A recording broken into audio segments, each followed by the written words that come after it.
তোমালোকক ৩ নম্বৰ অধ্যায়টো পঢ়াব বিচাৰিছোঁ।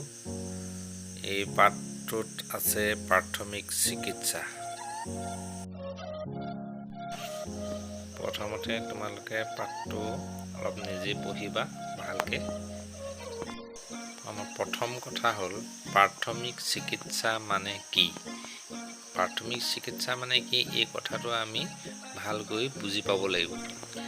আমাৰ কেতিয়াবা হঠাতে কিছুমান ঘটনা হয়। সেই ঘটনা ঘটিলে আমি ডাক্তৰৰ পৰামৰ্শ পোৱাৰ আগতেই ঘৰুৱাভাৱে কিছুমান আমি ব্যৱস্থা ল'ব পাৰোঁ। এই ব্যৱস্থাটো কি কোৱা হয়? প্ৰাথমিক চিকিৎসা। ধৰি লোৱা হ'ল তুমি এখন কটাৰী লৈ কিবা খেলি আছিলা। খেলি থাকোঁতে তোমাৰ হঠাৎ আঙুলি অকণমান কাটিলে। গতিকে তুমি প্ৰথমতে কি কৰিব লাগিব? এই কটা জেগাটোত তেজ ওলোৱাটো তুমি প্ৰথমতে বন্ধ কৰি ল'ব লাগিব। বন্ধ কৰাৰ পিছতহে তুমি ডক্তৰৰ পৰামৰ্শ ল'ব লাগিব। গতিকে তুমি যি তেজ বন্ধ কৰিবৰ কাৰণে যিটো চেষ্টা কৰিলা, এই ব্যৱস্থাটোকেই প্ৰাথমিক চিকিৎসা বুলি কোৱা হয়। সেইকাৰণে প্ৰত্যেক মানুহৰ ঘৰতে একোটা প্ৰাথমিক চিকিৎসা বাকচ ৰখাটো প্ৰয়োজন।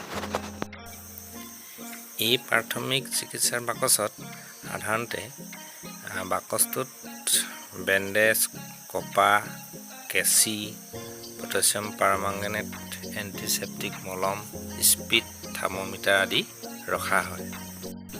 ধৰি ল'লোঁ তোমাৰ লগত কোনো লগৰীয়াই খেলি থাকোঁতে হঠাৎ কিবা এটা ঘটনা হ'ল। সেই ঘটনা তেতিয়া তুমি সেই বন্ধুজনক প্ৰাথমিক চিকিৎসা দিব পাৰিব লাগিব। গতিকে প্ৰাথমিক চিকিৎসা দিবলৈ যাওঁতে আমি কি কথা জানিব লাগিব? প্ৰথমতে প্ৰাথমিক চিকিৎসা দিব বিচৰা ব্যক্তিজনে হাত দুখন ভালকৈ ধুই ল'ব লাগিব। কাৰণ আমাৰ হাতত বীজাণু লাগি থাকিব পাৰে, সেইবাবে আমি পৰিষ্কাৰ কৰি ল'ব লাগিব। ২ নম্বৰতে হ'ল প্ৰাথমিক চিকিৎসা বাকচত থকা সঁজুলিবিলাক বা ঔষধবিলাক আমি ভালদৰে চিনি পাব লাগিব। কোনটো ঔষধ ক'ত ব্যৱহাৰ কৰিব লাগিব বা কোনটো সঁজুলি ক'ত ব্যৱহাৰ কৰিব লাগিব, আমি সেই কথা ভালকৈ জানিব লাগিব। ৩ নম্বৰে হ'ল ৰোগীক দেখি পেলাই আমি ভয় খাই পেলাই বেহুচ হৈ পৰি যাব নালাগিব। আমি সাহসেৰে মোকাবিলা কৰিব লাগিব। তোমালোকৰ কিতাপত দিয়া আছে কিছুমান আকস্মিক ঘটনাৰ বিষয়ে। যেনে ধৰি লোৱা এজন ব্যক্তি হঠাতে নাকৰ পৰা তেজ ওলাল, যে এই ব্যক্তিজনক আমি কেনেদৰে শুশ্ৰূষা কৰিব লাগিব। নাকৰে তেজ ওলোৱা ব্যক্তিজনক ওপৰমুৱাকৈ শুৱাই দিব লাগিব আৰু ৰোগীৰ ডিঙিৰ তলত গাৰু দি শুৱাব লাগিব। দ্বিতীয়তে ৰোগীৰ মূৰত ঠাণ্ডা পানী ঢালি দিব লাগিব, যাতে ৰোগীয়ে সোনকালে চেতনা ঘূৰাই পায়। ৩ নম্বৰতে ৰোগীৰ নাকৰ ওপৰত ঠাণ্ডা পটি লগাব লাগিব, মানে কাপোৰ এখন তিয়াই নাকৰ ওচৰত দিব লাগিব। এনেকৈ আৰু কিতাপত বহুতখিনি আছে, তোমালোকে চাবা। আনহাতে আমি এই দুৰ্ঘটনাবোৰ হোৱাতকৈ কেনেকৈ আমি বাচি থাকিব পাৰোঁ তাৰ কথাহে আমি চিন্তা কৰিব লাগে। তোমালোকে কিবা কিবি খেলনা কৰি থাকোঁতে ডাঙৰ লোকে তোমালোকক কয় যে এইটো নকৰিবা, সেইটো নকৰিবা। ইয়াৰ কাৰণ হৈছে এই আকস্মিক দুৰ্ঘটনা।